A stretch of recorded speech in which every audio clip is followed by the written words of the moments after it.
and I've got flu. Me too. You also got flu.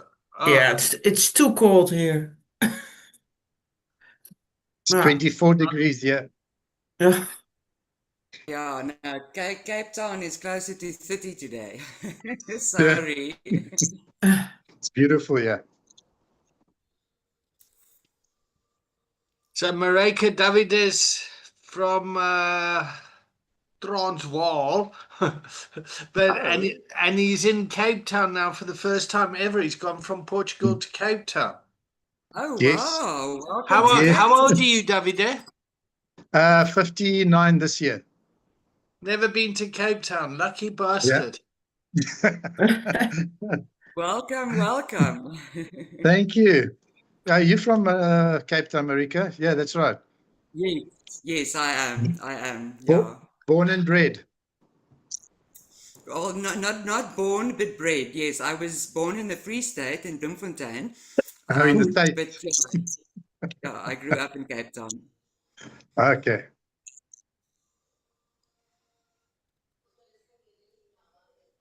Olivia, great. All right. So, morning, Olivia. Morning. Morning.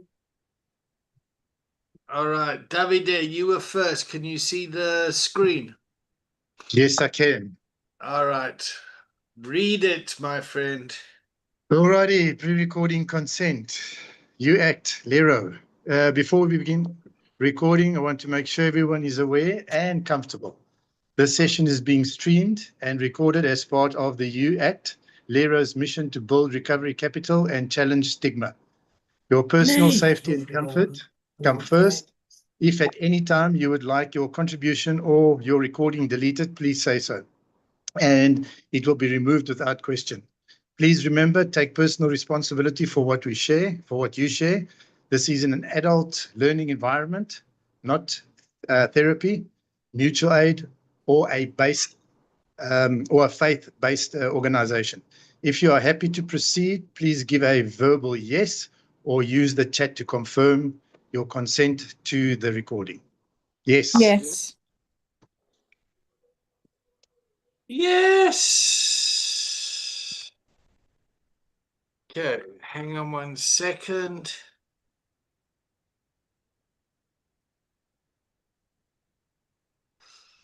Okay, we are live. I'm just sending this out to the Sober Companion workshop.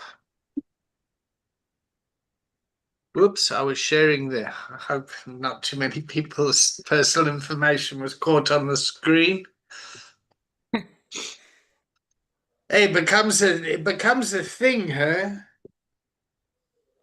All these recorded things and AIs and chatbots, and you think Babylon was bad in the 80s? Wow, welcome to 2026. And David, you have an IT background. I mean, can you imagine for a dinosaur like me? It's overwhelming. I mean, I know AI can make my life much easier, but yo, there's a lot. Okay, cool. So let's check in and let's start with that topic today. Let's talk about recovery overwhelm. Okay.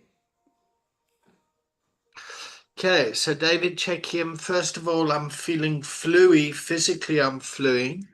Emotionally, I'm very stimulated. Intellectually, I'm loving this stuff. Spiritually, I feel like I'm on track and living a life of meaning and purpose. And socially, I'm connected to my colleagues here, but I've got flu as well lurking in the background. So, yeah. And I'm very excited to tag Anthony, who I'll be seeing next Monday with Doretta and Olivia in person. Oh yeah, cool. So we get to meet you guys. That'll be fun. Looking forward to it. I am checking in, feeling quite grounded and quite rested and glad to be here. Thank you. I will tag Olivia. Morning. Yes, I'm feeling very good this morning. I done the Wheel of Life in my session the other day, and all the clients loved it. Do you want to see a little? There you go. Great. So I used that the other day, and yeah, it went down really well. So I was really pleased with that. Yeah, so I'll check in direct. Thank you. I'm checking in, yeah, also a bit with the flu. It's too cold here in the Netherlands, but I hope I'll be better next week to meet you all, and I'm looking forward to that and to today. And I tag David. Hi, good morning. Checking in good as well. Positive. Yeah, with the sunshine. We were in England. We flew back yesterday to Cape Town, to Johannesburg, from Johannesburg to Cape Town, and well, a little bit jet lag, but excited. Good to be in the hot weather. Yes, feeling and looking forward to our session. Mariki. Heike. Ricky.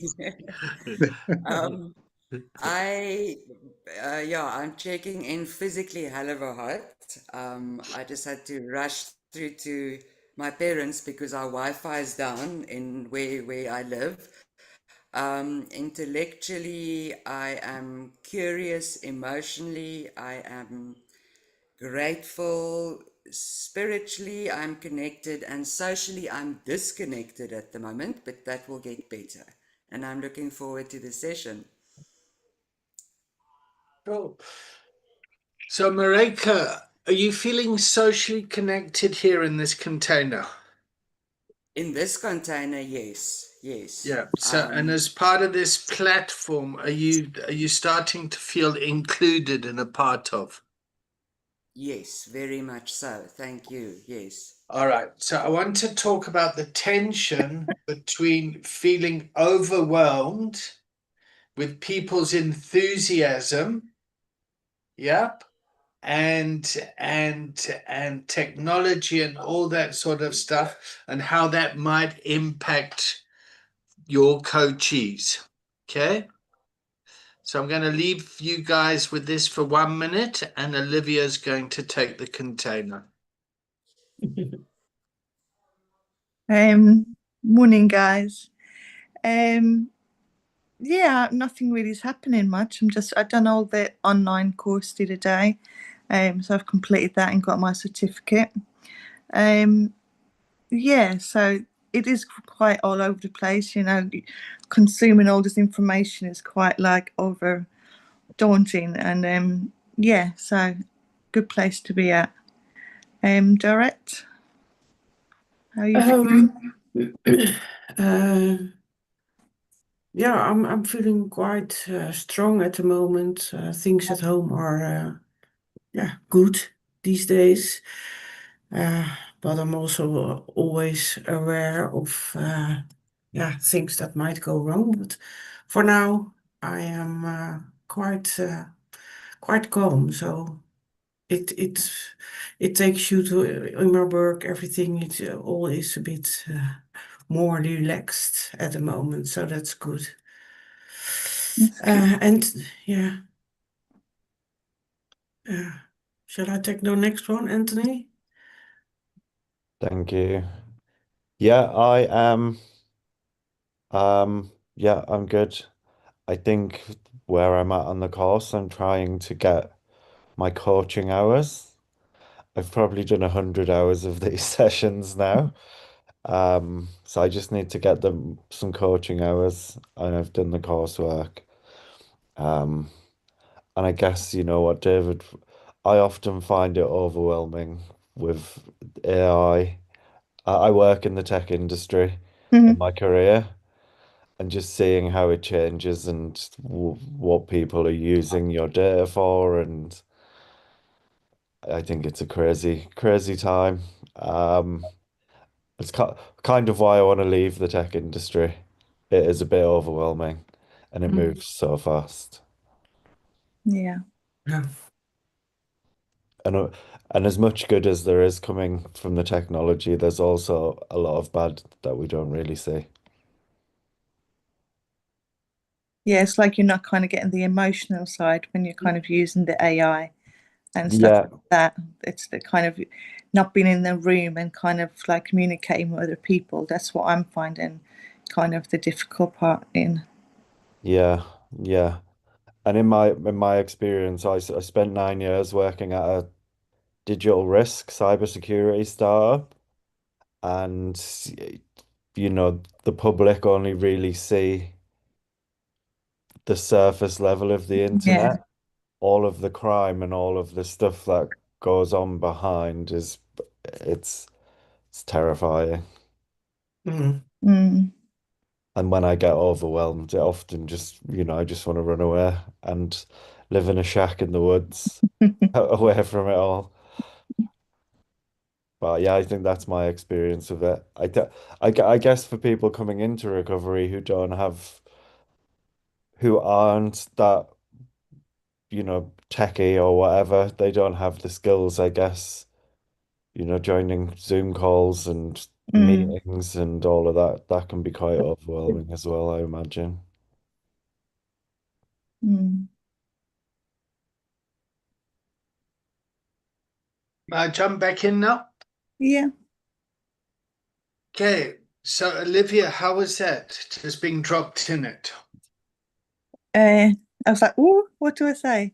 No, it was okay, I think. I think it went All fine. right. Yeah. So part of the experiential part of this training, the practical part is being okay with having to like, oh shit, this has happened. Because there's so much chaos in a culture of addiction. Mm. Yep. And we're looking for resilience as individuals working in that environment. So we move from a culture of resilience or a culture of recovery into a culture of addiction to try and generate recovery capital. Yep. So you work with an individual, a family, or something to give them the internal stuff. It's a funny world we live in, huh? Mm. So I'm sitting here now talking, then my son phones me. I can see it's my son. Straight away, my parent comes up and it's like, oh, fuck, is my son all right?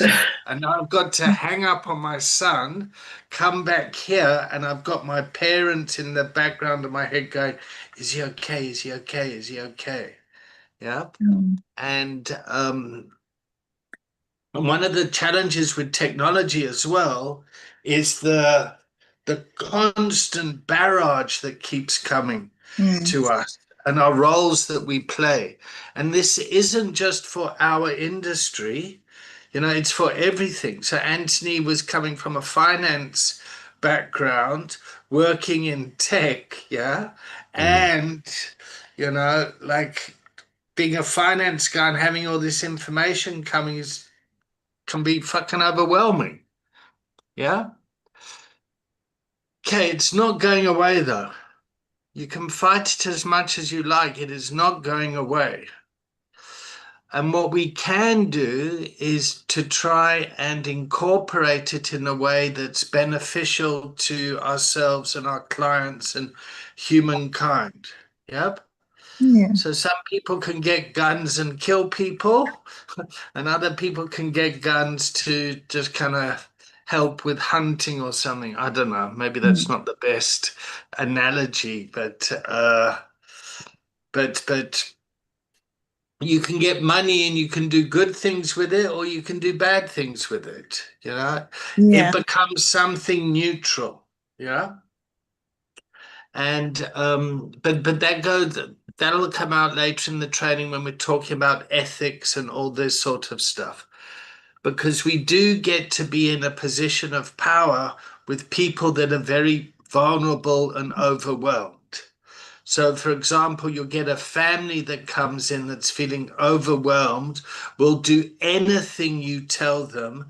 And if you tell them, well, I've got a rehab over here, Yep, I really think your child should go to our expensive rehab and should stay in rehab or something. It can become unethical. Yeah. And then it can go the other way around where there's an expensive rehab, and it's expensive because there's a whole lot of ethical behavior in that rehab that makes it a professional facility that needs that. Does it make sense? Yeah. Yeah. So yeah, so let's just stick with overwhelm at the moment, and how difficult it is for people to learn when they're feeling overwhelmed. So we put on classes. Yeah, but whose dog's that?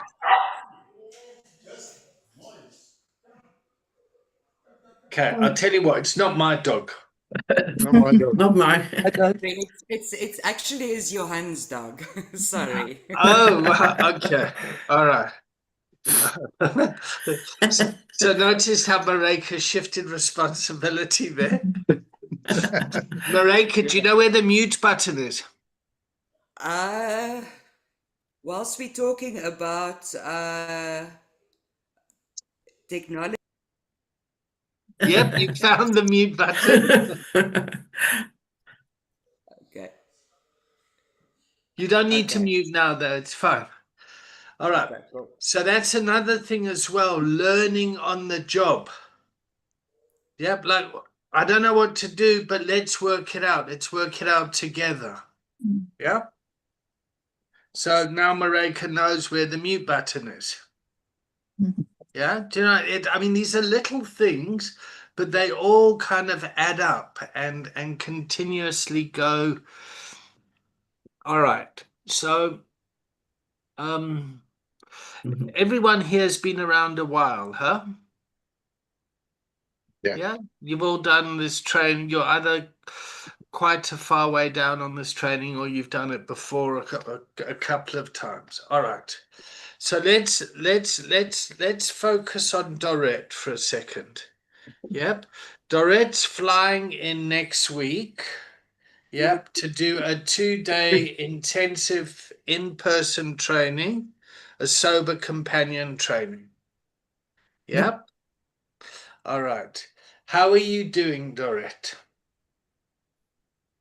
How am I doing? I'm excited. I really look forward to expand this, to learn more, meet all of you. It's just and secretly it's also a little trip on my own for me, me time. This is my thing, this course. Yeah. Okay, great. So let's imagine you're coming here for treatment. Mhm. Yep. What needs to happen? What are the logistics that need to happen?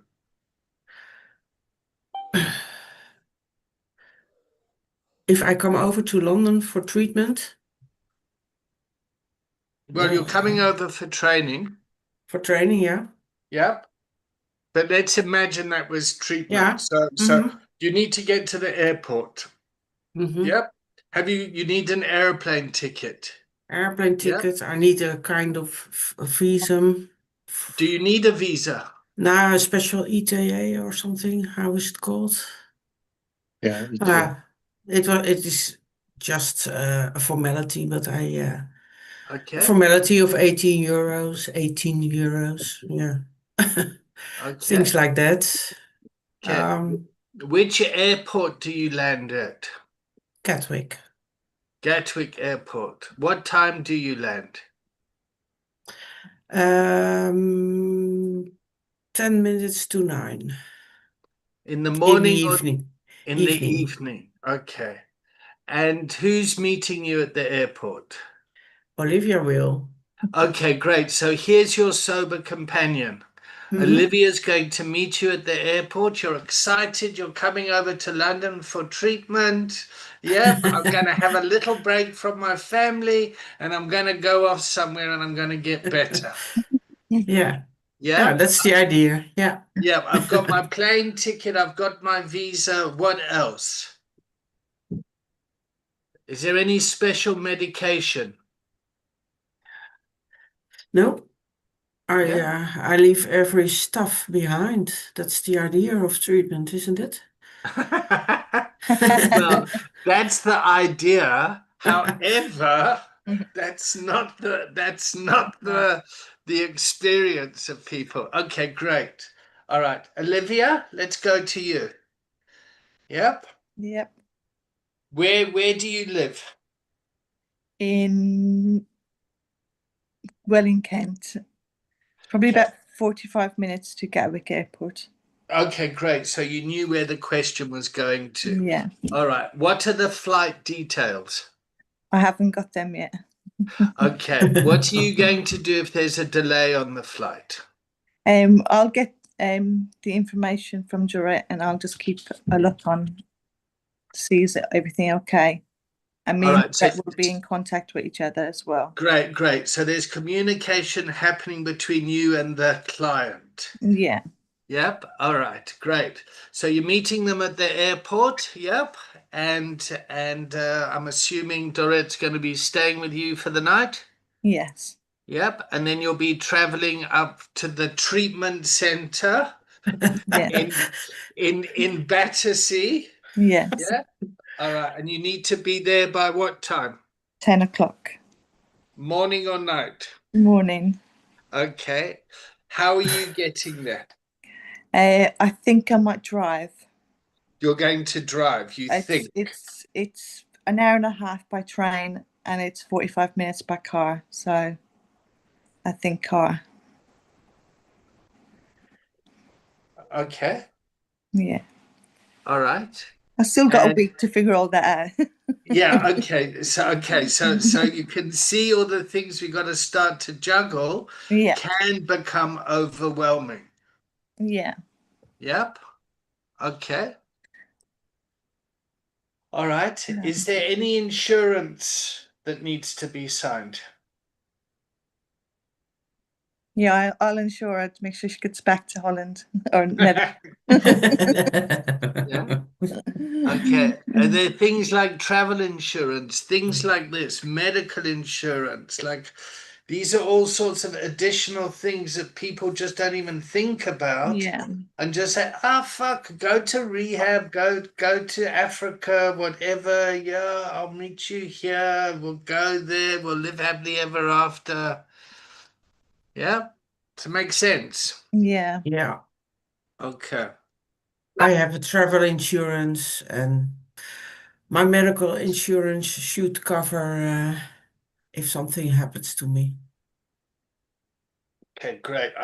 Dorette, I got to be honest. I've no doubt that you're very organized and on top of this and know how to look after yourself. No, Yeah. some little things you can forget. That's easy. Okay. All right. Do you do you know? Okay, so you're going to meet Dr. Anthony there at the facility, who's going to do the detox. He's going to do a physical assessment. Dr. Anthony, you've got a client coming from the Netherlands that the sober companion Olivia's bringing to you at your practice 10 o'clock Monday morning. What do you need? What do I need? The registration documents, medical history, make sure there's a room available, nurses, to do the assessment. Um, what else would I need? Medication, if depending on what the client it was using. Trying to think what I had to go through when I went into treatment. Great. So you're doing great. You're thinking on the spot and you're using your common sense. Yeah, yeah, yeah. Great. Yeah, I think that was it. Had to fill in lots of forms, had to sign over to certain things like agreements, no drug, get all the paperwork prepared for the new client, I guess. Okay. And how did that feel when you went through it personally? I don't really remember. I wasn't actually that certain when I went in there. Exactly. Yeah. This is the whole fucking point that I'm trying to. This is what I Yeah. want to get through. Like a lot of clients arrive at places that they're not very well. They Mm. haven't been briefed properly about what treatment's going to be like. Yet they arrive in a foreign country, and the first thing that happens is they go into traumatic shock. They get completely overwhelmed. Yeah. Different country, different climate, different language.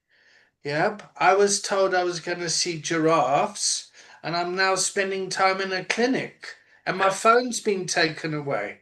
Yep. Yeah. And I've got to sign up to all these rules. And I'm used to taking my sleeping tablets every night. And now they've taken those away, and they're saying I'm an addict, and they're praying to me, telling me I've got to surrender to Jesus. Not to Jesus, though, to God. Well, no, you know, To but a God. I just want you guys to start thinking about what it's like coaching someone. Yeah. And all the conversations you need to have in the prehab stage to Mm. prepare someone. Yeah. All right. So, Dorette, what's going to happen is you're going to be met at the airport by Olivia. You're going to spend the night there. She's going to bring you up to London to the training. Have you already received the training outline? What we're going to be covering over the 2 days? No. No. Okay. Are you part of the WhatsApp group? No, I'm not. I have to look it up. Okay. Great. Is Okay. there, yeah. All right. Good. So I'll make sure you're added to that group. Do you use WhatsApp? Yeah. Yep. Yeah. Okay, great. So I'll add it you to the group, and then I'll make sure that you get the content that we're going to be covering, so you've got some sort of idea of what the workshop's going to be covering. Yep. Yeah. When Yeah. people come into treatment, this is the program, this is some idea of what you're going to be doing. Yep. When you get to treatment, this is the type of program they've got. Yep. Yeah. That like you're starting to explain to the person what they might get. Yeah. Okay. All right. So you've seen the doctor. Yep. So now go to Nurse Mareka. Hello, Nurse Mareka. Okay, Nurse Mareke wants to know your medical history. She wants to know whether you are allergic to anything. Um, she quietly assesses your emotional state, whether you are very emotional, whether you are shaking, what withdrawals might look like. Um, yes, and she reassures you that it will be okay. So excellent, Mareka. Thrown in the deep end again. So you're observing the body. Yep, you're listening to a bit of the content, but you're more observing how the client is showing up. Yeah. What I wouldn't do is get a medical history and all that, because the Okay. doctor would have done it, and it can Okay. be overwhelming for the client to have to go over the same fucking story. Yeah. Like it I've usually does happen, yes. yeah, that's Yeah. exactly what happens. So what happens in the system is people go and tell their story here, here, here, here to each different silo, and each time the person has to reshare their story, it becomes traumatic again. So each time I've got to tell people, yeah, I'm homeless, I've got this, I've got that, I've got this, it just reinforces what a fuck up things are. Yeah. Yeah. And you want to. I loved what you said though. Are you allergic to anything? Yep, that's a real kind of risk factor. Yep. So I would just say, let me see your paperwork, or let me look on the file. Okay, so the doctor's seen you and everything. You've got stuff from your history. Is there anything you'd like me to add to that?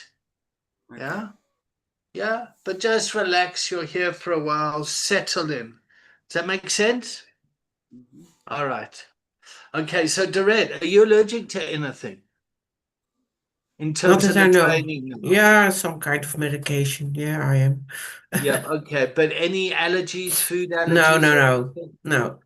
All right. Because when you come to the training, there are some, when we have lunch, there'll be some places that you can go to in the area, because it's a free workshop. So you're going to have to look after yourself. So bring Yeah. some packed lunch or something. So just kind of eat and hydrate. You and Olivia can work something out. All right. Yeah. But when it Okay. comes to the workshop, you don't need to bring anything. You don't need pens, paper, nothing. You just need to bring yourself. Okay. Yep. Everything Yeah. else you need will be provided. Okay. Yeah. Good. Okay, so do you see the duality of onboarding a student to onboarding a patient? Yep. Use Yeah. your common sense. Okay. All right. So now we're going to introduce you to Counselor Davide. Councillor Yeah. Davide.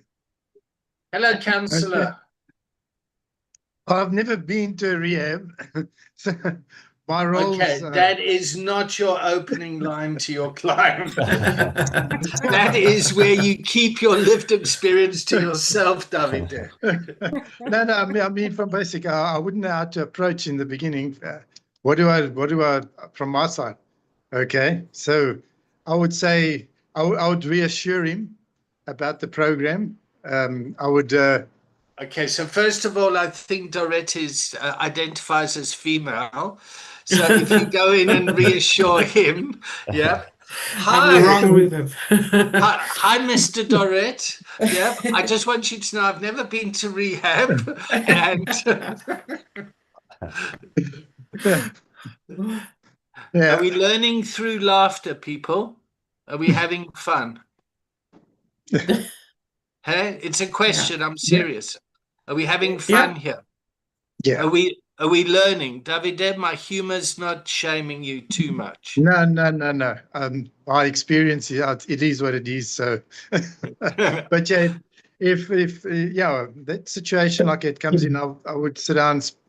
Obviously, want to know a little bit more about his life, about his history. Okay, maybe um, what's led him to the abuse. If it's past trauma, any breakup, family situations in life. Yeah, I would maybe come in from that approach and just to reassure him on the program, we're here to help you, and you know, take him step by step.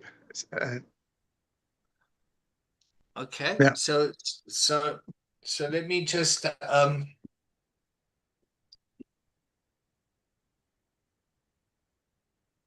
explain the role playing here. Yeah, yeah. So we're just playing with the case now that Dorette has come to the UK for treatment.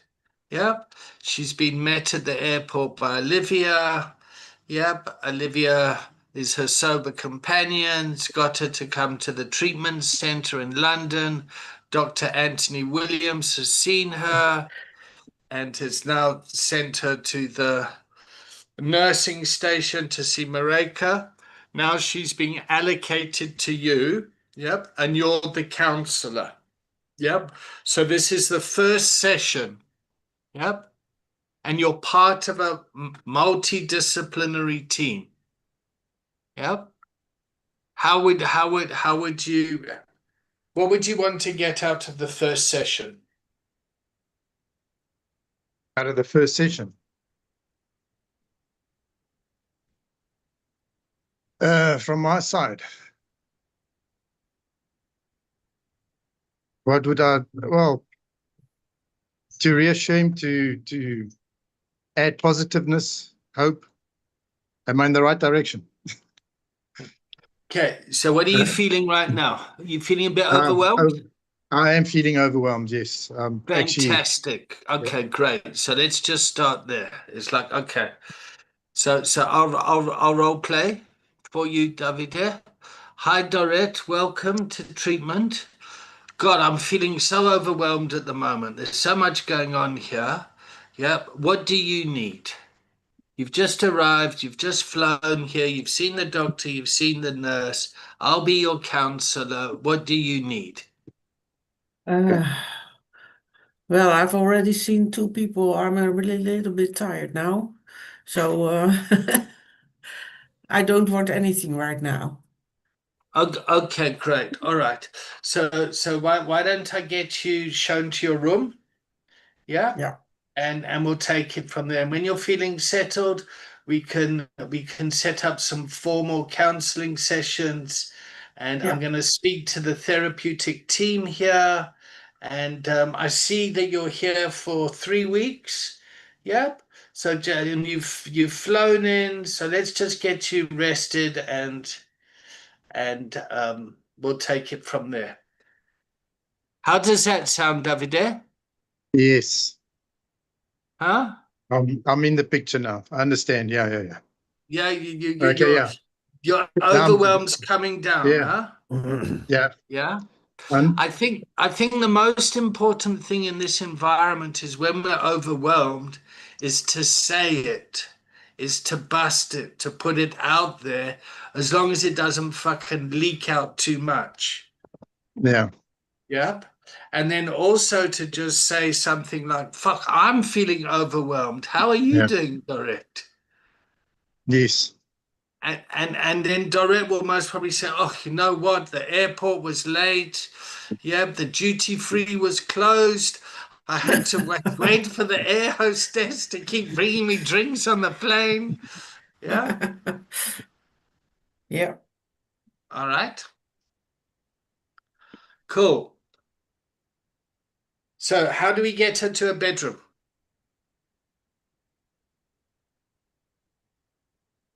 So, the sober companion's left. Yeah.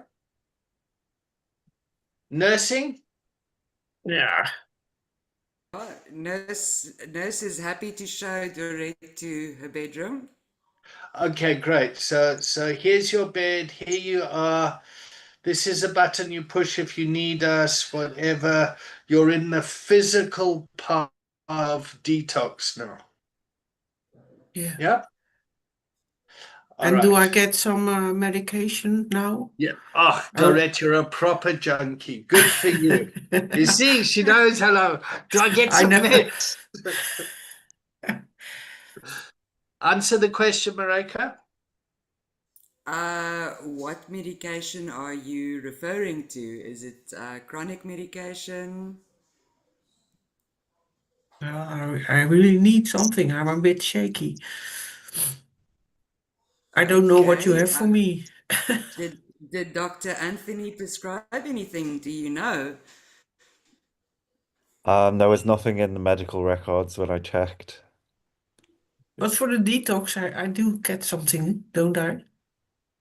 Okay, so Nurse Mareka is asking Dr. Anthony whether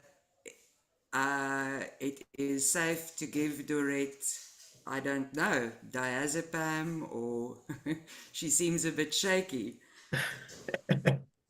Um, I guess we need to check her allergies and her records, and we can give her something for the first few nights to calm her nerves. Yeah. Okay, so what would happen in a licensed facility? Yep, is they would have a detox protocol. Yeah.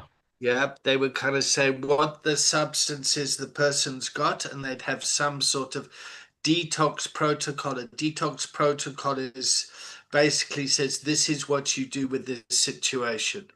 Yep. So if somebody's coming in for alcohol use disorder detox, they would most probably get some sort of benzodiazepine to help with the withdrawals that might happen and the overwhelm that the body feels with the alcohol withdrawal. The danger of not getting medication is seizure. Yep. So it's a high risk situation. Yep. So this is important information for the sober companion to know. Yeah. Sober companion's not prescribing, but the sober Yeah. companion kind of knows, like, fuck, okay, I'm taking an alcoholic here. There's no medication. They better if I can have a couple of drinks or something to keep them steady. Does that make sense? Yeah. Yes. Yep. And then the family hears, oh my God, the client went on an aeroplane with a sober companion and the sober companion let them drink all the time. Why the hell did he do that? What kind of outfit is this? Does that make sense? You can start to see now how the system can start to get overwhelmed itself. Making sense? Yeah. Yeah. Yeah, I think from my I went to treatment in Thailand. Yes. What was I'm that like? Yeah, yeah, but I think I when you were in there, you got buddied up with newcomers to the facility, Great. and to show them around, and literally everyone who was coming in addiction was just hammered drunk from those flights. There wasn't one single person who come in, everyone was getting that last drink in, and yeah, I can see where that I can see it all now playing back. I Yeah. wasn't in active addiction. When I went in, I was in for psychiatric treatment that I couldn't get in the UK. Okay. That's Mm. an excellent lived experience, Anthony, because that is what happens. So it's good protocol to get the residents to buddy up with someone when they Yeah. come in. So Yeah. that's good. Also to understand that with nursing and the prescription and what the doctors say, because using substances on top of high alcohol needs observation. Mm, Yeah. And also therapeutically, what it does is it for the existing residents, they can then go, oh shit, was that what I was like when I came in? Look how that person's behaving. Oh my God, was I a dickhead like that? Yeah. So yeah. it creates there's a therapeutic experience there that can actually help people go, oh my God, I used to be like that. Look how I've grown. Mm, Yeah. yeah. Okay, great. So this is all high risk stuff. Yep. All right. So if you're a sober companion and you've got a history of alcohol use disorder or substance, should you be using with your client? No, absolutely no. Why not? Oh, it it would mean the relapse of the sober companion to start off with, if the sober companion is at all an addict. Um, and yeah, that's exactly what you need to steer clear of. No, start setting the example that you can do whatever you need to do without alcohol. I mean, that's where it all starts. That's a very stern face you got there, David. There. You can do it. You can do it. I did it. You can do it. I'm an example. You two could be like me. My apologies. I don't mean to come up so abrupt. No, no, no, no, no, no, no, no. Don't apologize. Yeah, don't No, no, apologize. yeah, it's just start setting the example. And I mean, Yeah. You can't have two drunk people on a plane, or it's just not going to work. There's got to be somebody with a clear mind and to start leading the path and showing the way forward. So I would much rather go with that example. Is I need to have a clean mind around this. It's a professional boundary.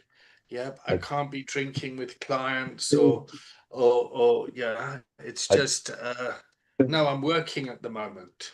yeah, I think it's what we said on Tuesday as well, with the, the professional ethics of being a sober Yeah, companion.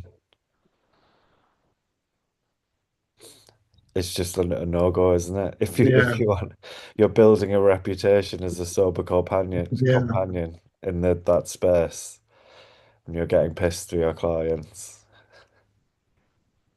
yeah. Yeah, it's a bit of an ethical uh dilemma, Mm. huh? Yeah. As Okay. a companion, because like last week I was taking somebody to he was very apologetic from the time when I picked him up and brought him there, and I just was kind of trying to help him kind of settle and say, look, it's okay, everything's fine, and just kind of don't make them feel too bad about themselves. We've all been through there and everything like that. Kind of just encouragement, use encouraging words instead of like going, oh, you were out of it last week. But just to be more positive and say, like, everybody's journey is different. And, some people get it first time, some people don't. But like, no judgment, if that makes sense. Okay, so we make judgments all the time. What we try and avoid is shaming with those judgments. Yeah. And my style is my style. Yep. And so don't try and be my style, be your own style. But I might say something like, Jesus Christ, you were fucking pissed last week. Yeah. I was really concerned like, for your safety.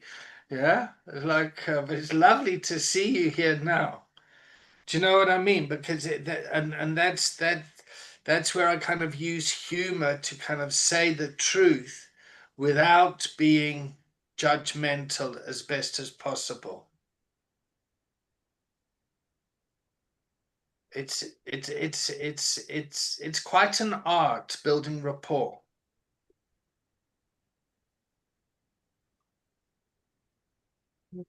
Okay. All right, so we're coming up to 10 to the hour. Yep, let's just whip around the room and what have you learned today? What's your takeaway from this morning? I would say, David, approach being sensitive, non-judgmental, and when I'm feeling overwhelmed, jump in there as well and also say, oh, I'm also overwhelmed, and relax and calm down as well. Just go through the journey without judging and through a tactful way, I would say. Cool. Anthony? There's lots of logistics for all Lots of of these logistics. situations, and it can be overwhelming. Okay, so Anthony, part of your what I want you to do in the break is to make a little WhatsApp group called 167 dash whatever you want to call your group. Yep.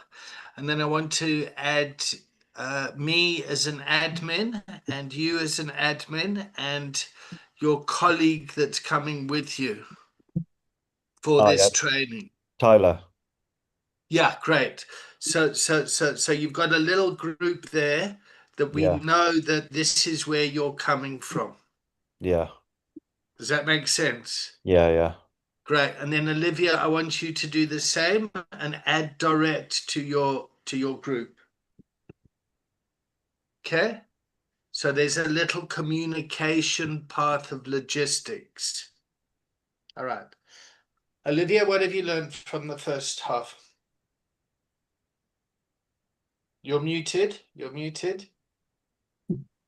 Sorry. So what do I need to do to get connection between me and Jurette in the break? Is that what you're saying? No, you need to. I'll set up a WhatsApp group for you. Yeah. Okay. And I'll add you and direct to it. It's Okay. going to be 167. Which area are you coming from? Kent. What's the name of your organization? Pier Road. Pier Road. Yeah. Okay, so I'll call it 167 Pier Road, Kent. So we know where it is. Yeah. Yep, on the logistics side. Okay. Great. Mareka? Uh, just that you really need to think on your feet. A big learning was that you can say that you're overwhelmed, not to try and hide that, and just have empathy and common sense, really. Great. Direct? I think it's important that when you see someone is overwhelmed, that you keep it small, not too much information at first. Wonderful. Cool. All right. I've learned that, yeah, I love making things up as we go along and just kind of linking this back into the training and where we all are. Yeah. Great stuff. All right. I'll see you at 2 minutes past the hour for everyone. That gives you 10 minutes. Thank you. Thank How you. do you spell Pier Road, Olivia? P-E-E-R. P-I-E-R. You're muted, so I'm trying to lip read. Pier. P-I. Okay, so it's pier as in the pier, Yeah. not as. No. Road project. Okay, see you in 10 minutes. Okay.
asseblief.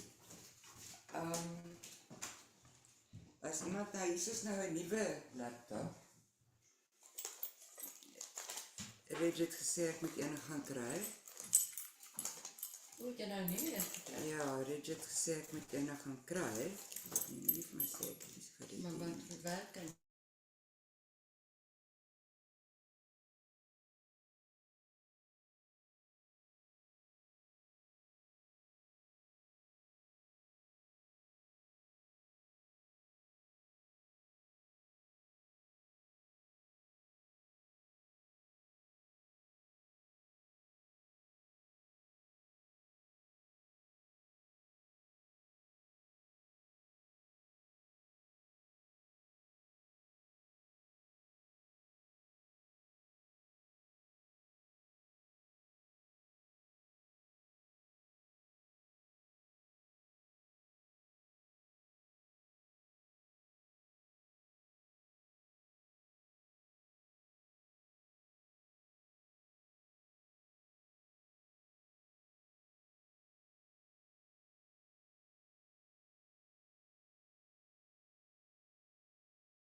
Are you all waiting for me to put my camera on?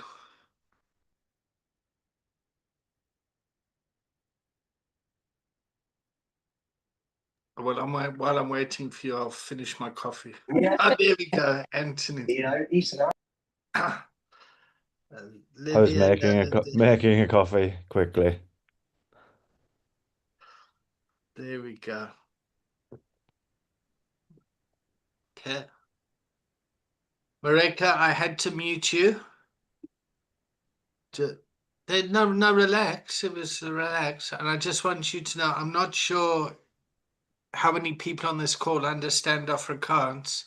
So, so I think your conversation's safe, even though I'm not sure Thank what was you. said. Thank you. Yeah. All right. Yeah, So I'm working off my phone. I got a new laptop this morning, so next time I'll be better prepared with Wi-Fi. And relax. It's all good. It's all good. It's all good. All right. How's class going for everyone? good. Yep. I'm Yeah, good. enjoying it. Yep. All right. Good. So let's focus on you, Anthony, as you take a big gulp of your coffee there. Thank you. Yeah. Yeah. Where would you like the container to go? You've been coming here for a year now.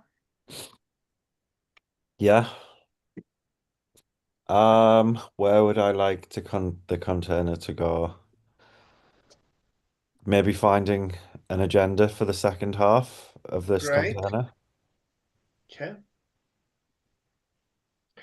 So what I'd love you to do, if you're open to it, is to talk about the complexities around dual diagnosis. Yeah, I can do that from my experience. Yeah, just so just to give everyone a little bit of history of what dual diagnosis is, and look, only if you're okay to do that. Yeah, I'm fine to do that, mate. All Yeah, good. Yeah, yeah, because I mean, you've been around a while, you've got some agency around your story. yeah, Yeah. yeah. So I guess, I think with the dual diagnosis, a lot of it, the diagnosis got was in adult life. And so for a lot of my younger life, I never felt like I fit in. I was always trying to fit myself in holes that I didn't fit in. And growing up in Middlesbrough, as David knows, it's quite a rough, old working class town. It's very easy to get led into the wrong avenues. And, the people who I found that showed me the love that I needed were the people who were doing the wrong things. And, I think I played football after school in an academy, and so football was probably my first addiction, and it kept me safe where I was growing up. And then once the football was gone, then my addiction and my way of coping with being an adult with no prospects. You know, that was when my addiction kind of led into substance misuse. And I guess I was just trying my best right up until, I would do something okay for a while and then I'd sink to a rock bottom. You know, my life has just been so up and down and volatile and, not really knowing why.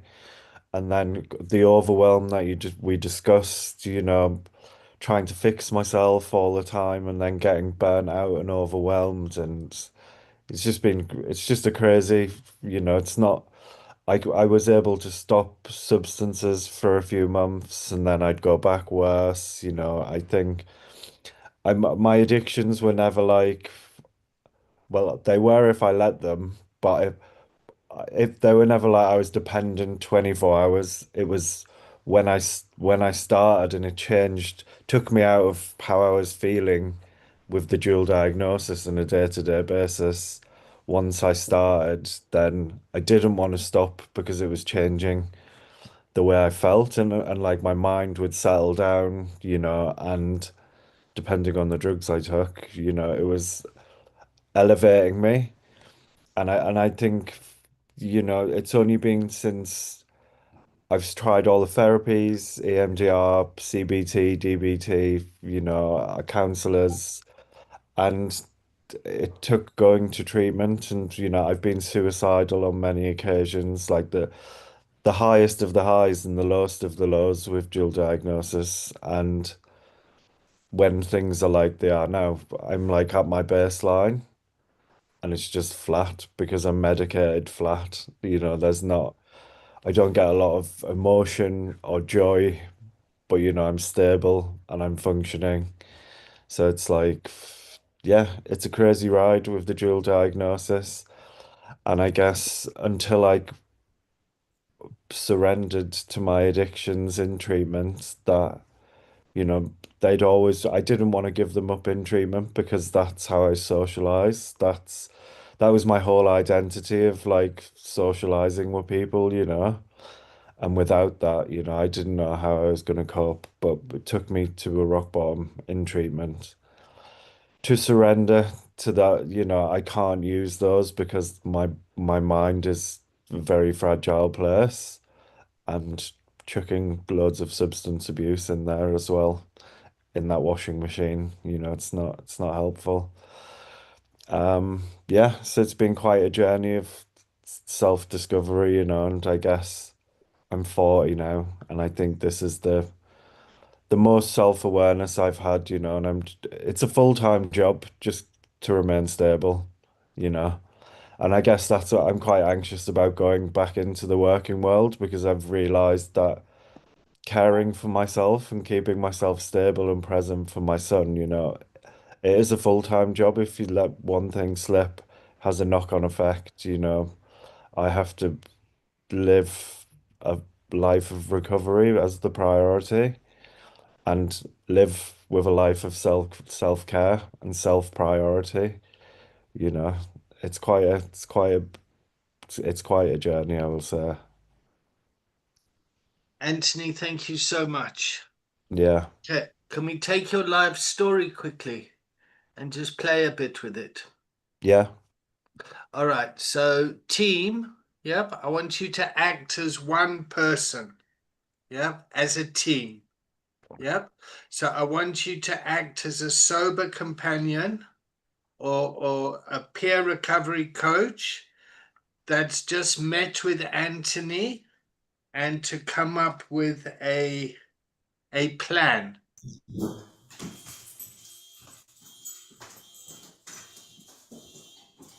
As Mareka's car alarm's gone off.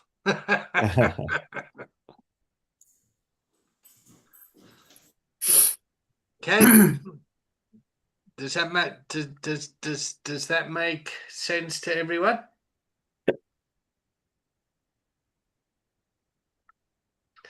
Okay, it's an onboarding process. So as a team, onboard this person.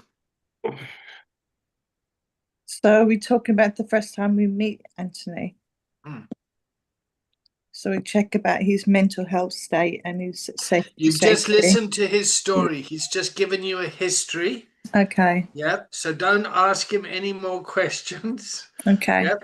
Talk amongst yourself about this case. Is case a all right word to use?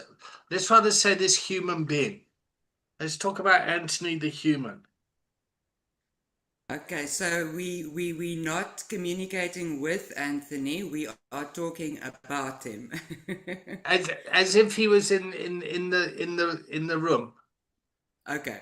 Does this work for everyone? We're just learning through play. Yeah, I mean, I would thank Anthony Great, go for it. for being vulnerable and very, very honest.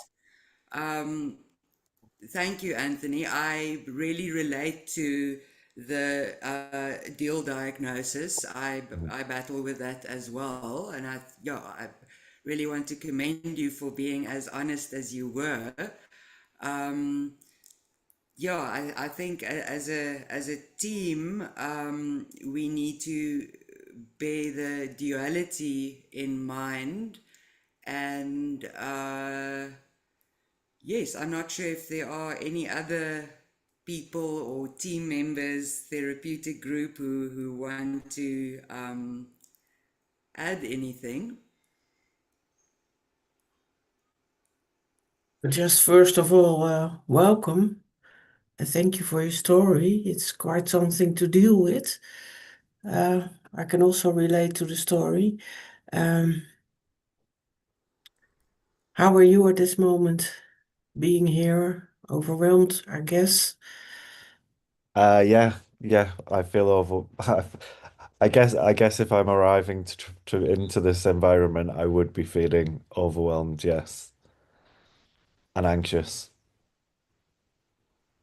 Yeah, I'll just take it one step at a time.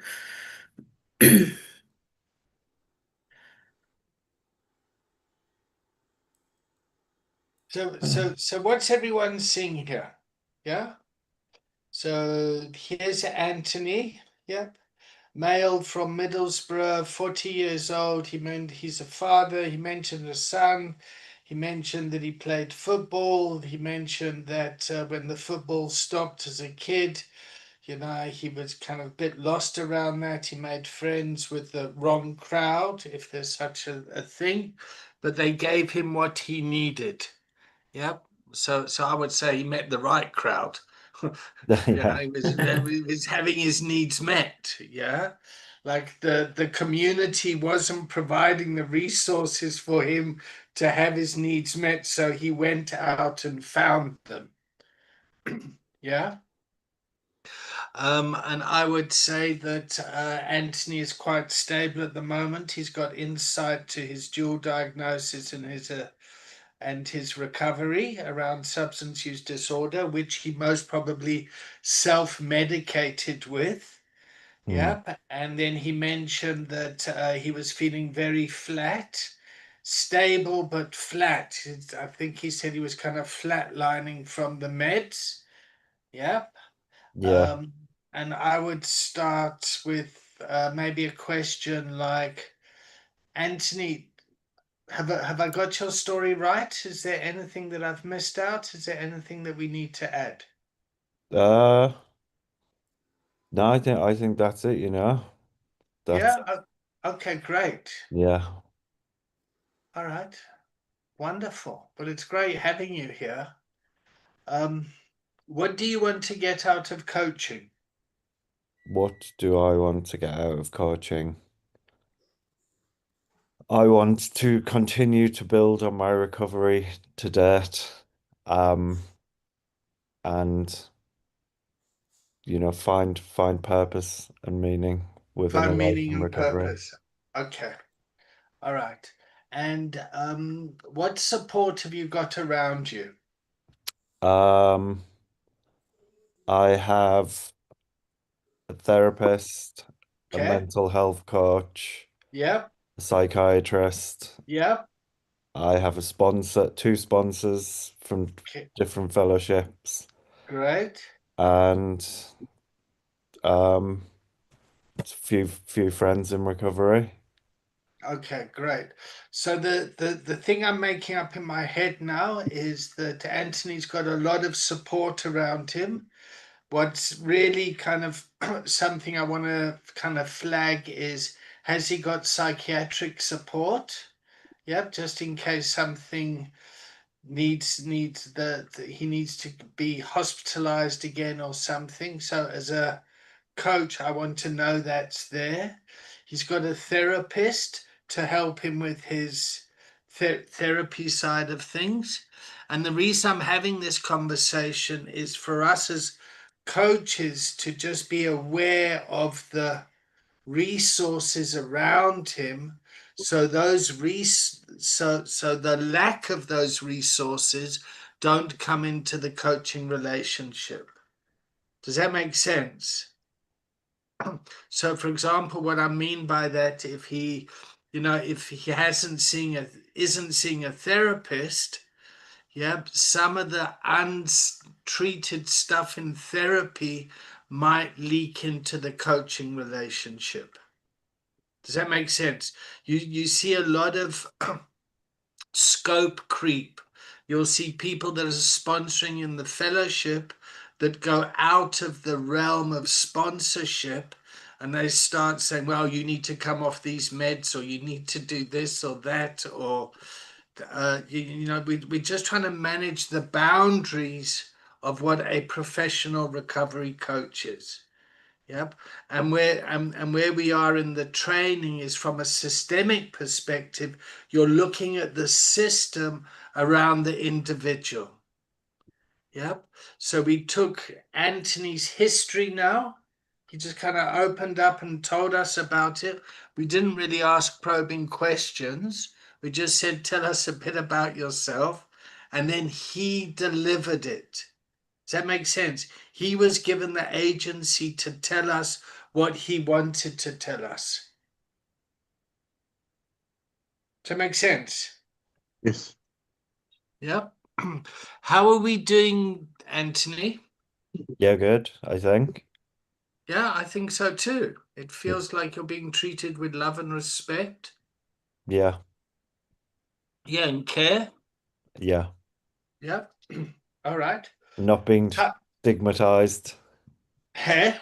Like the stigmatized of when you can be in certain situations, when you can be made feel, you know, I guess when you've had a lifetime of feeling like you don't fit in certain, treatments and things, you do feel a bit stigmatized. Okay. Okay. And I think that I'm not feeling that now. Okay. And also you're not in treatment here. You're here as a student. You're here Yeah, to yeah. learn. Yeah, yeah, yeah. Yeah. Yeah. Okay. All right.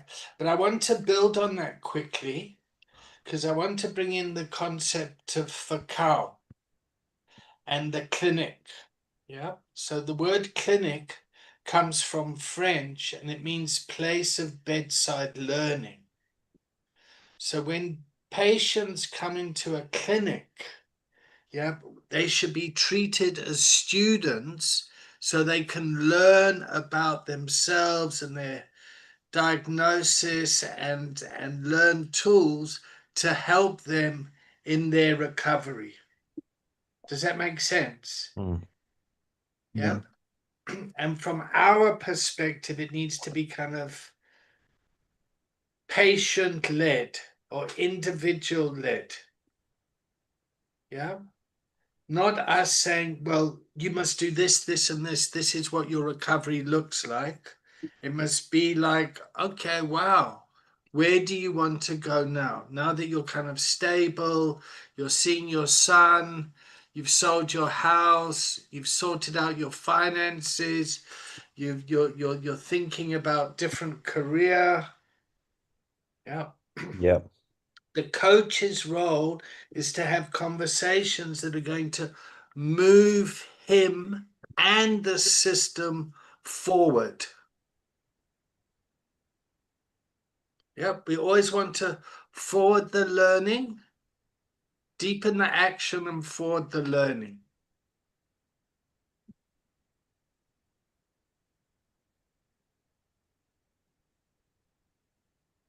Which is a nice way of saying, well, what's your homework, mate? What's your next step? Yeah. For me, Yeah. what is my next step? To get this course finished, I need to get some coaching hours in. Yeah, great, great. I also think you'd make a great sober companion. Yeah, I also think you could go and pick someone up that was in crisis, and you could yeah, get them to the airport and get them to a facility safely. yeah, I think you could build rapport with someone. yeah, I think if you're stable in that area to do that. yeah, That's what I think. yeah, What do yeah, you yeah, think? yeah. And I feel I'm autistic, so I'm quite like calm. I'm not like emotionalist. So I don't really like get in a panic or whatever. So I think that's quite calming for people in crisis as well. Okay, so your neurodivergence is actually an asset in these environments. Yeah, Cool. All right. So you're bringing someone to treatment next week. yeah, Yeah? yeah, You've met someone in the fellowship and then you're bringing them. Does that make sense? So use that as part of just kind of thinking. Yeah. So yeah. how are you getting to the training? I'm gonna drive. Also going to drive. It's just less than 2 hours where I am, I think, to South London. Okay. Just need to find a hotel. Okay, so you're gonna and your mate? Yeah, we'll just share a room, I reckon. Okay, so you're coming with someone. Yeah, yeah, yeah. Okay, great, fantastic. All right, where are you meeting? Where are you picking up? What time are you picking up? You know, what? How long's the trip? When? Yeah, I don't Yeah. know. I figure that he just lives up the road, 20 Okay. minutes. All right. Yeah. So imagine the plane is leaving at 10 o'clock. You Mm. can't be late. Yeah. Missing my flights is one of my specialties, David. Great. Okay. Um, I'd be there we need to be there 2 hours before to check in. 2 hour drive, you know, give it an extra hour because you're coming into London on a Monday. Um, and yes, it's going to be an early start on Monday. Either that or we just come Sunday night and book for 2 nights. We haven't discussed it yet. But he was with me yesterday. We're we're working on a podcast together, so we spent the day yesterday and we were trying to plan what the journey's going to be like. Great. Okay, wonderful. All right, so you got some homework to do, huh? Some planning, Logistics. logistics and planning. Yes. All right. Okay, so you're being assessed. Yeah. We're always under the microscope. We're always, especially if you've got lived experience, it never seems to leave you. Everyone's got their fucking eye on you all the time. No matter how much kind of clean time you get, Yeah. I promise you, one slip and fucking you get taken out at the knees. Yeah. And he has similar diagnosis to me. I guess that's why we've got on because we can relate to each other. Wonderful, fantastic, fantastic. All right. So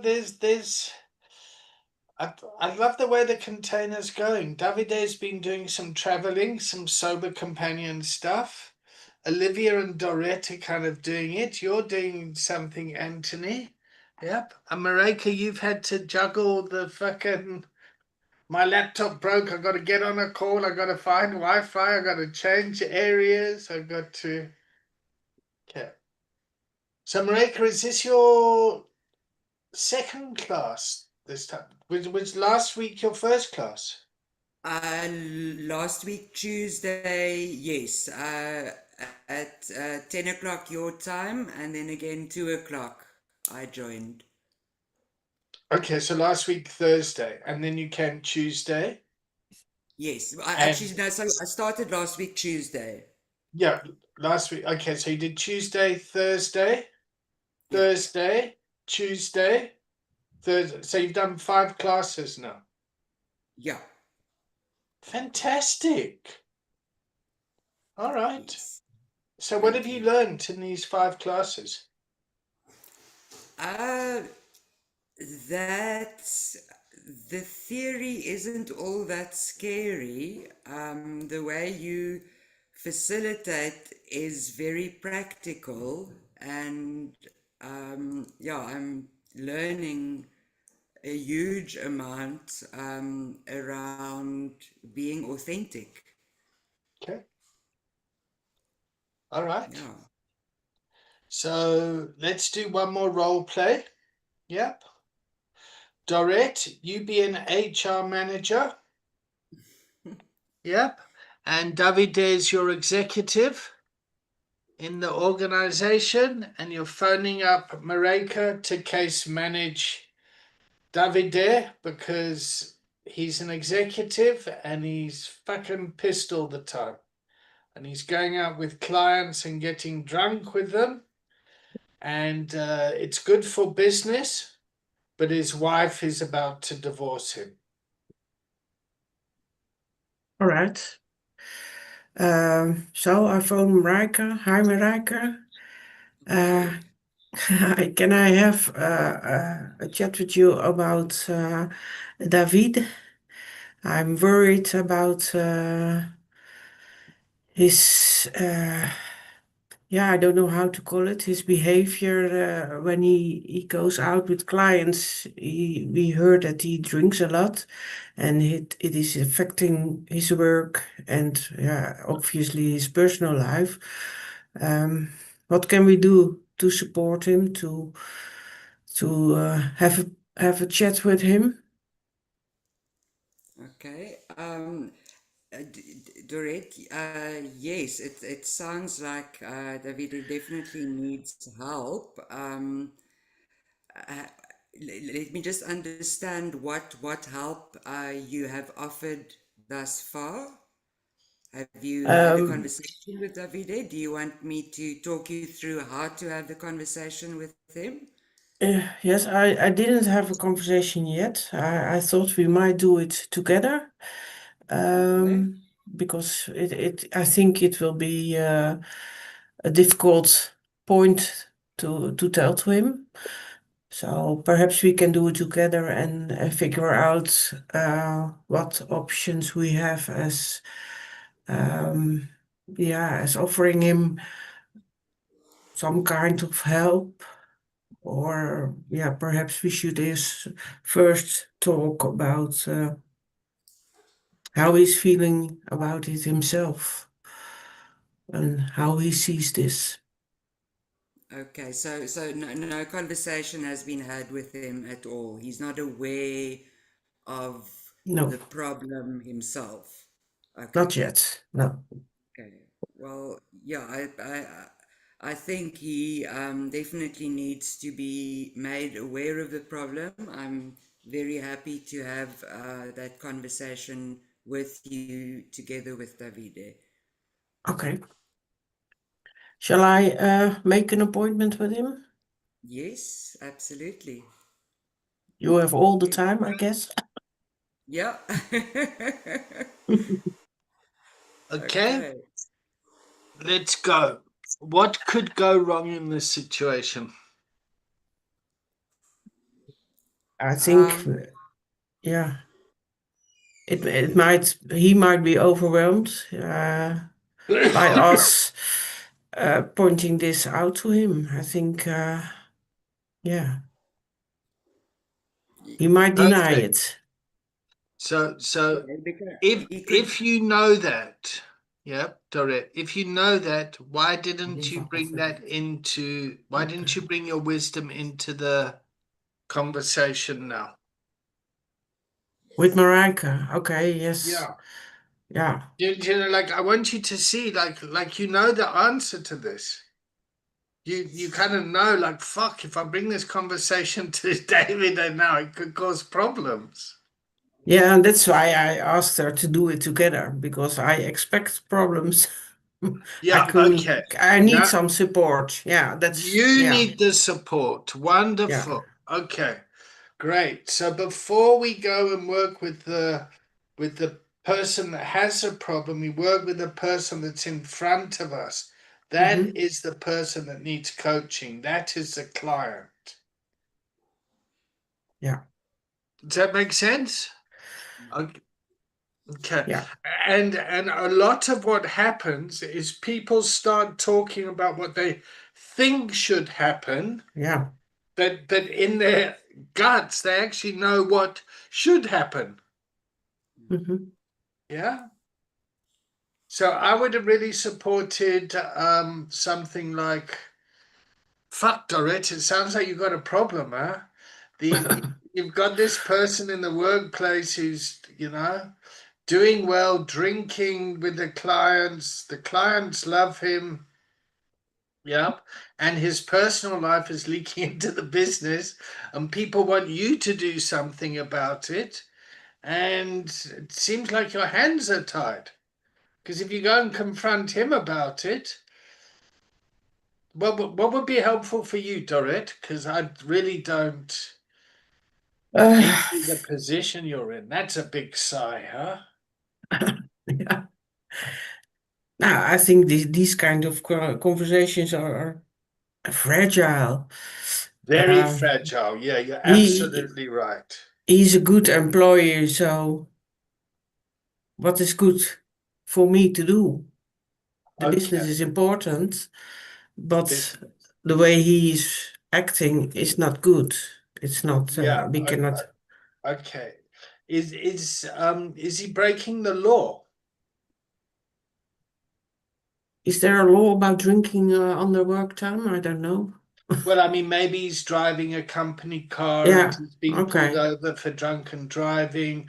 If he has an accident in the car while he's drinking, are you at any liability as a company?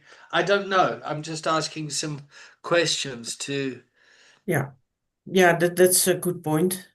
Yeah, okay. So the reason I'm asking the questions is so that it's not about you. It's about the law or the policies or the environment that you're in. Yeah, okay. So let's make up a story. Let's just keep going with this. I'm still talking to Marijke. We're discussing Well, you're uh, talking to me now. to Yep. you. Okay. Yep. You want? Mareka's escalated this. Yeah. Okay. Because I get paid a lot of money to say I don't know. What are you going to do? So But which role are you now in? Because I'm a bit confused. oh, okay, great. Okay. So we're playing the role of you being the HR person, Yeah, yep, that has a performing employee in the organization, but they're drinking too much. yeah, yeah. I understand the role, but you say I'm talking to you, so okay. So how can I help you as a case manager around this? I think we have to put on paper what is wrong about it, and then call the feed to come and talk. Because you were right. If he's using the company car and drinking, that's not done. That's not what we want. Okay, And I just want to ask a question. How did Davide come to you? Did he come to you personally or was he referred to you? we will ask him to come to the office to have a conversation. We have heard about him You've heard drinking with about it from whom? from you, from I think from perhaps from clients or from his wife. His Oh, wife might he's have phoned us that she's worrying that okay. he comes home drunk and telling that he had a nice lunch with some clients. Okay. All right. Okay. So now it sounds like his wife needs some support. Now that's out of our range. Okay, great. Okay, so that's out of your boundary. Yeah. Yeah. Okay. Now, does the company have some sort of policy to help family members? No, we don't. We You don't don't. have. No, we don't have. We will go to David first and ask him if he needs help with his. Yeah, I don't know how you call it, with his drinking during work time. That's Okay. the first step, and perhaps then when he is open for help, we can look for, yeah, persons who can help him, and perhaps there are also um, facilities to help the family, Okay. All right. but one So, step at a time. yeah, all right. So I'm going to take this forward a bit more. Yeah. Mhm. And I'm going to speak to Davide. Yeah. Yeah. Okay. Hi, Okay. Davide. How are you? All right, thank you. Okay, right. How about you?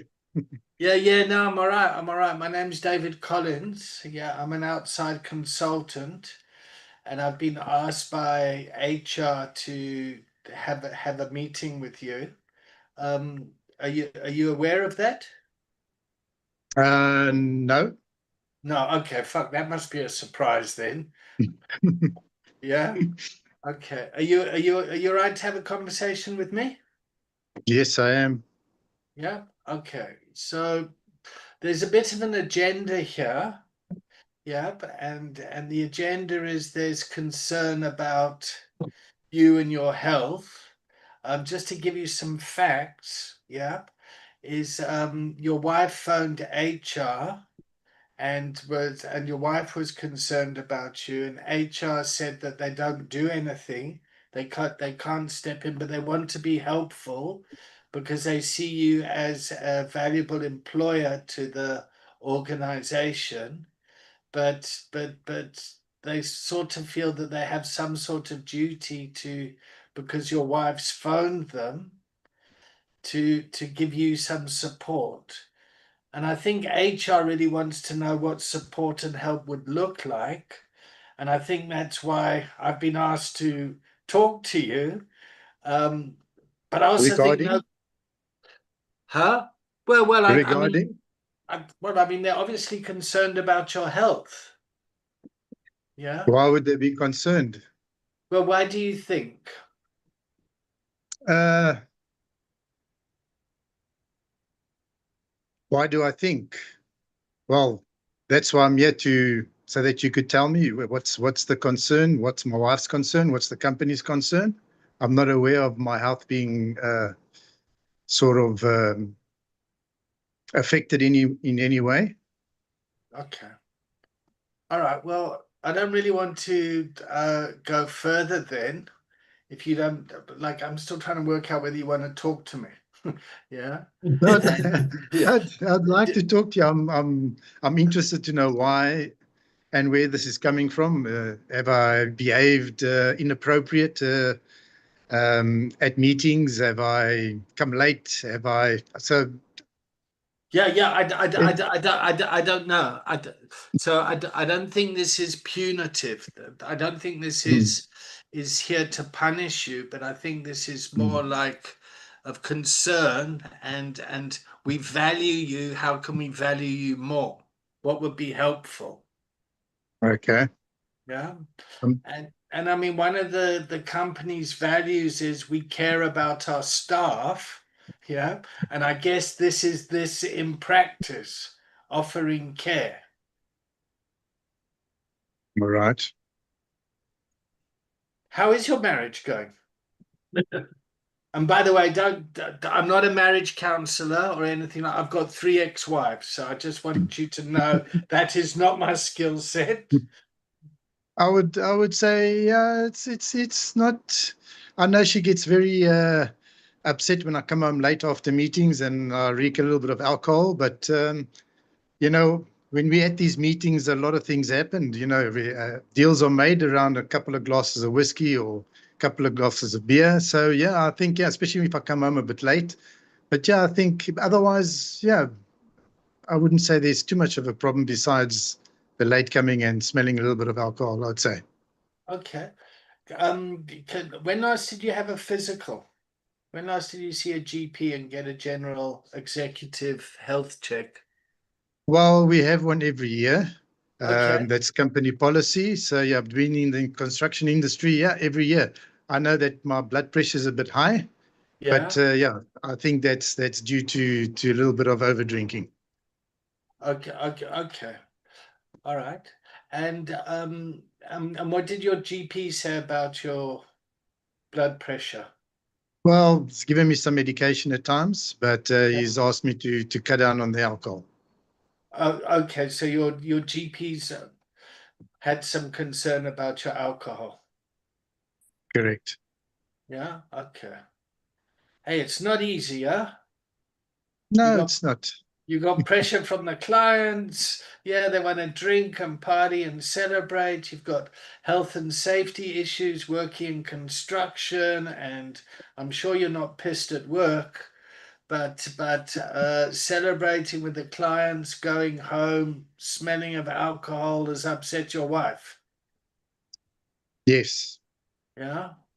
that's the only issue. Coming home, smelling a little bit of alcohol, obviously. Okay. All right. Well, at that point, let me just check with you. Like, do you want to carry on talking? Because I mean, I'm sure this has come as a bit of a out of the blue. Yes, we can carry on talking. All right. So I just want to talk about Uh, confidentiality in that. Yeah. yeah. Yeah. So I've been asked by HR to come and see you because HR is concerned and HR is paying me for this. Yeah. So I'm going to feed back to them that I've seen you, that you're happy to engage with me, but I'm not going to feed back content of what we talk about. Hmm.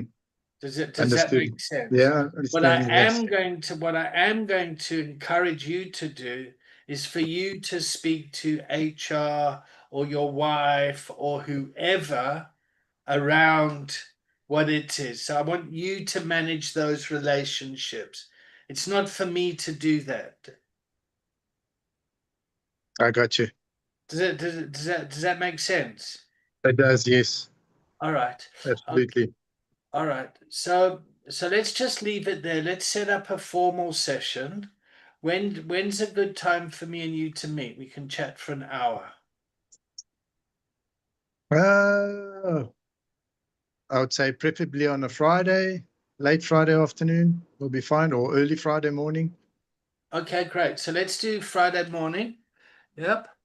And yeah. How are you feeling about this?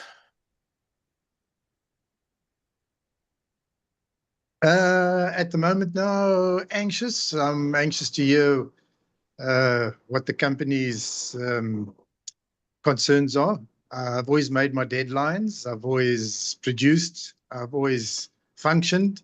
I've always closed deals, and it's always happened around a table at a restaurant having a couple of beers. So No, yes, I no, would no. like I to got know. it. I got it. I got it. And Yeah, I and I and I got to be honest. If I was you, that anxiety would make me go home to my wife and say, "What the hell are you talking about? Why are you phoning my workplace?" yes. And Yeah, the rent is paid, the water and lights is paid. I'm yeah, at work every day. yeah. I'm a Okay, good father. I'm not swearing or shouting or banging doors and you know. yeah. Okay, yeah. Hey, it's hard, huh? Yeah, All it right. is. Okay. So listen, Friday's in 2 days' time. Yep. Let's I just want to acknowledge the anxiety. I'd also be anxious. Mhm. And I think everyone's anxious as well. And yeah, but one thing I will say is the business really wants to keep you because you're such a star performer.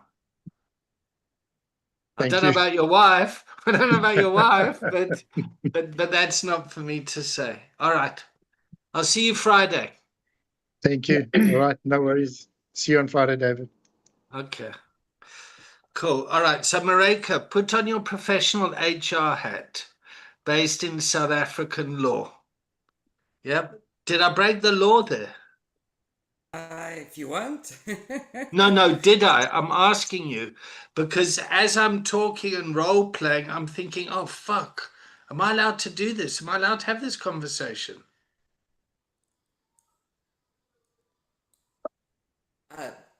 As an outside consultant that was approached by HR, I guess so. Okay. So, one of the problems in the world is nobody wants to address these problems. And then it just continues, and everyone's watching the train crash. Yeah. All right. Dorette, how was that for you? What did you learn?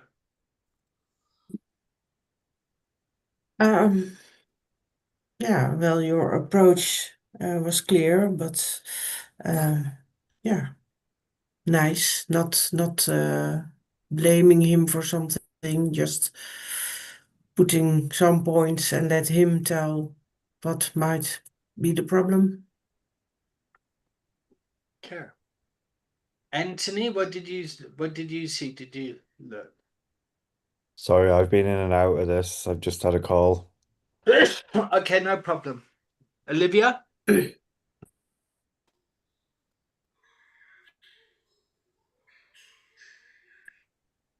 Yeah, it's about communication between everybody, isn't it? Really, it sounds like nobody wanted to take responsibility about who wanted to talk to him about it, so they went outside, got an outsider to come in to speak to him. He sounds a bit annoyed and upset that this matter has come to him. So I don't know how he's going to be feeling when he walks away from this conversation. Will he go back into work and start kind of kicking off in work, or whether he will just wait until Friday? Yeah. So my experience is, yep, he's most probably going to go kick off at work and kick off at home with his wife. Yeah. He's most probably going to go and say, who's fucking doing this? Who reported me to A? What's going on here? I'm a performer. I bring in the bait. Why is everyone giving me a hard time? Do you know how much I give to this company? How I give my life to this company? And how dare you? I'm going to go and I'm going to leave now. Fuck you all. And then he goes home and murders his wife. She's And like then whose fault is it? Whose fault? Who gets blamed for it? the wife.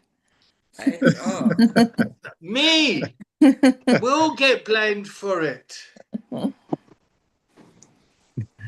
People will blame Dorette, and then Dorette will blame Mareka, and then Mareka will blame me. Yeah. And then before we know it, the system is in a culture of addiction.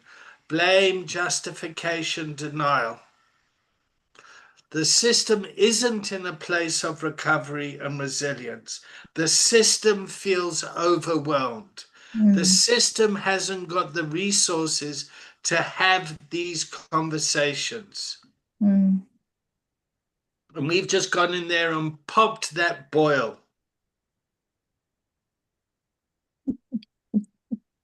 It's a fuck up, people.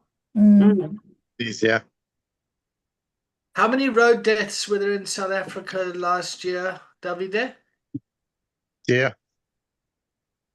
How many? I would, I'll off the top of my head, just on alcohol. Yeah, hundreds. 17,000. Yeah, oh, thousands. Here we go.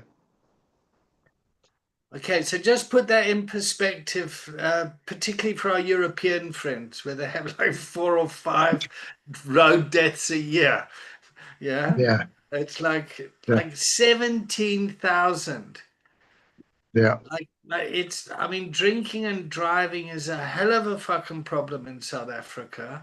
It is so Absolutely. ingrained in the culture. Yeah, people are dying left, right, and center. Families are being left without breadwinners because of it. And yeah, so that's the other thing that at the end of the day, I've got to sleep with myself. Yep. And I would feel okay with the way that I approached Davide. Yep. It felt as if I was considerate of his feelings. I was considerate of the environment that he was in. Yep. And I also knew that I'm the bearer of bad news because nobody else wants to do it. Yeah.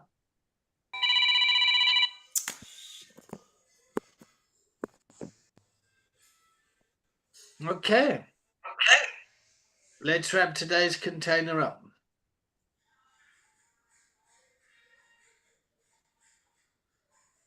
What's your takeaway? I check out feeling like I've done a good job today in class. I thought Yeah.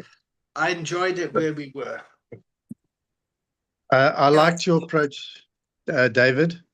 Um, you you you stuck with the problem. You didn't attack me in any way. Okay, you were very considerate, very tactful. All right, and it made me comfortable to want to come see you and speak about the concerns the company had. So, yeah, I've it's a good learning curve from my side.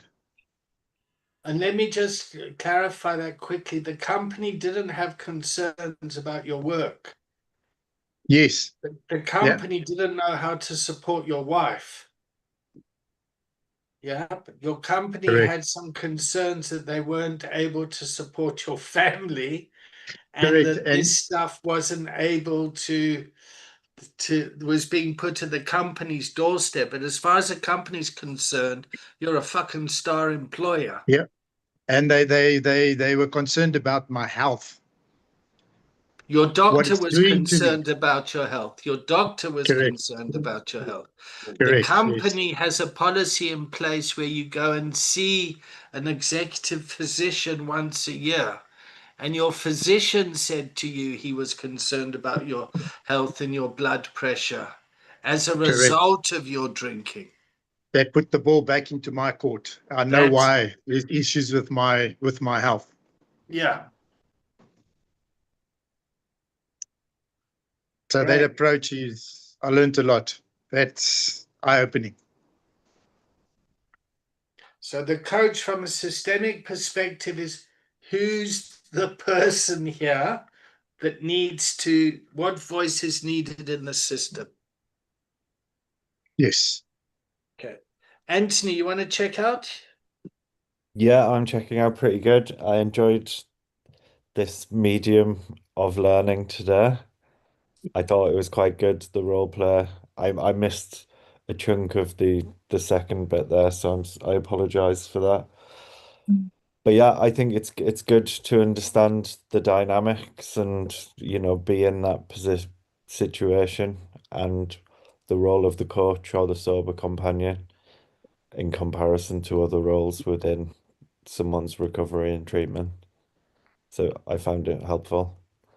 I'm feeling grounded and grateful to be here as always. Thank you. Mareka? yeah, I've also learned a lot around the way you ask questions, David, and also not immediately taking on the problem, but putting it out there, um, which is something I need to do more of because I immediately want to help and I want to solve the problem. And it's for me to facilitate the solving of the problem. It's not for me to come up with all the answers necessarily. Exactly. And the way you question supports that. You are not the owner of the problem. It hasn't become your problem. There is a problem, and how can we address it? Or yeah. So I've learned a lot around the line of questioning. Yeah, thank you. And yeah, sorry, I'm just checking out. There is noise, and it will not last in the background. Okay. No problem. We can hear you fine. Dorette? Yes, I'm also checking out positive. These role plays, yeah, make you think, who is in front of me? What can I ask? What needs this person? Yeah. Sometimes overwhelmed from what can I say? But yeah, good learning. Thank you for that, and hope to see you next week. Cool. Olivia, you will see me next week. You'll see me on Monday. Yeah, next Monday. Huh? We have one class between. Oh, yes. Sorry. Yeah. Yeah. That's correct. Yeah. Olivia? Yeah, I'm feeling good. I liked all the role play and just sitting back and listening, taking things in. Yeah, it was a good session. The last 2 hours. Cool. All right, everyone. You all good with the recording?